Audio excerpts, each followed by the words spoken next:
If you haven't offended anybody, you don't owe them any explanation.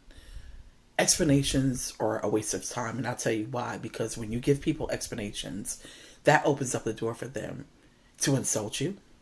That gives them the opening for them to give you their 2 cents and to give their opinions. Now, people are entitled to their opinions. Don't get me wrong. Don't misunderstand me.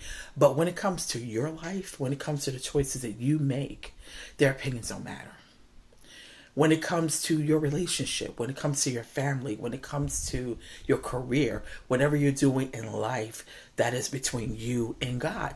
You don't owe anybody any explanation if you decide to date outside your culture, if you decide to date outside your race, if you decide to move to another city, another location, if you decide to go to a different church than your family goes to, whatever you decide to do that is not the popular vote, that's your business.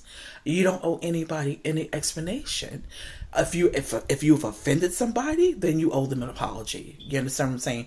But you don't owe anybody any explanation for the choices that you make in life. It bewilders me and it baffles me how people will get upset about your life. People will get upset about the choices that you make.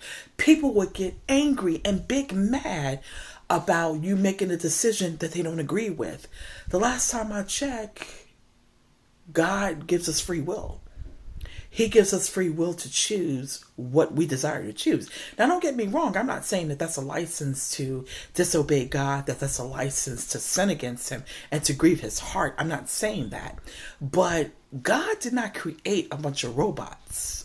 He created us to make choices. And the choices that we make, whether the choices are right or wrong, it is our choices, and we have to reap the consequences of the choices that we make.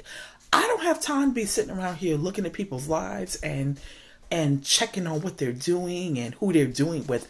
I could care less. Because you know what? I'm so busy working on myself. I'm so busy trying to be a better version of myself. I'm so busy trying to fulfill the purpose and the plan that God has for my life. So let people just stay out of your business. Don't put people into your business. The choices that you make, that is your business. That is between you and God. Live your life on purpose. Live your life on God's purpose, not on anybody else's purpose. Because at the end of the day, you're going to have to answer for what you do to God, not to man. Stay blessed.